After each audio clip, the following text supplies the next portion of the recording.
Well, now to a very serious health condition that requires some swift attention once it's determined that someone has it. It's meningitis. And we are joined now by infectious disease specialist, Dr. Thomas Rushton from St. Mary's Medical Center. First off, we're going to talk about the types of meningitis. So we have bacterial and then viral. Right. And then is that it? Well, I mean, there's amoeba and so on, but let's just talk about what's really common. And so as we start approaching the summer season, we're going to see the mosquitoes, right? So first thing, if you really want to prevent a lot of things that really make your head hurt, go around your house, make sure there's no standing water, dump it over because you have mosquito larvae that become adult mosquitoes. The females need your blood, and they will transmit things. And so we do have viral processes as well that will give you a headache and fever and so on. All right. So that's the first thing. But, you know, really what's been very curious to me this season is the bacterial meningitis, specifically meningococcal meningitis. Life-threatening, very sudden onset, and that's the key. I mean, you know, one moment you're feeling well, the next you're just not right. You may be a little confused, you got a headache, you got fever, and, you know, you go see, at this point, an emergency room, I would hope, your white blood count's elevated, we got to think about meningitis. And now, is it odd because we have seen some cases this year? Is that why it sticks out to you? Yes. Is that, yes. Do you see cases every year though? No, I mean, it's probably been 10 years since I've seen this. So why do you think now this is happening here? It's a really good question. You know, we know that people, you know, young people ages 16 to 24, that's a prime demographic. There's some crowding, dormitories, so on. There may be smoking involved, but still, what has been different this year? We did have a rather late influenza season that may have been playing a role.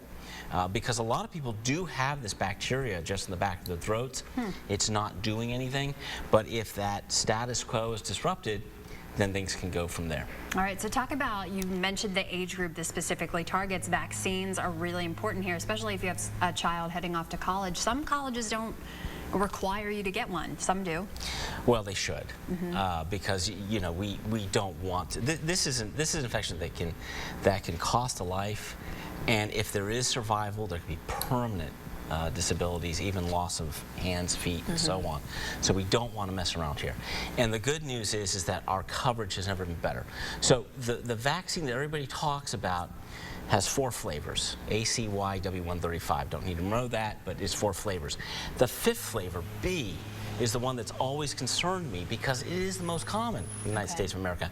Now we have 2 vaccines available, but most people don't understand that you now need 2 vaccines. Versus 1. Correct. So when you go in and you're asking for the meningococcal vaccine, are you really referring to 2 different ones? Do they know what you're talking about, or do you have to say something else? Well, this is why I like you having me come on the air, because I want everybody to understand, both from my side of the street, your side of the street, there are 2 types.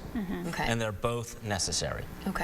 So you whether you're going off to you school, want both. Correct. Okay. In high school, in college, Yes. is there a certain age group for this? Well, I mean, you know, for example, the meningococcal B vaccine, there are 2 types. I think the FDA has said 16 to age 23. Okay.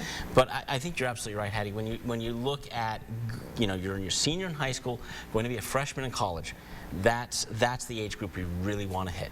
Okay. So now, Hattie and I'm sure both of us have probably had this shot, at least one of them, when we went out to college. Is it important for us to go back and check and see if we got both of them? And you know, as adults, right? Right, As you because go we're through older those now. years. Right, exactly. So you've sort of left that risk demographic, so it's not going to be nearly as critical unless you're going to do some adventure travel, and then I think it does become important, especially if you go to New Zealand, for example. Okay, and you had mentioned colonization versus infection. Correct. What are we talking about here? All right, so this is a rather complicated concept, but basically what I'm trying to say here is that we are who we are, but we have all these bacteria. And there is a choreographed dance that's going on here where we need the bacteria need us. So you can't just get rid of it. You don't want to get rid of them. And in fact, even antibiotics can disrupt that in a negative sense, as we've discussed in the past. So as long as everything is in the appropriate balance, everybody's happy. The bacteria happy, we're happy. But if something disrupts that, then we will have a pathogen that has now said, hey, you know what? I can move forward here. And that's the problem. So a very good explanation as to how meningitis works, how people end up being sick versus how they carry it. Exactly. All right, Dr. Rushton, great advice. Thank you so much, as always, joining us for another discussion, and we will be right back.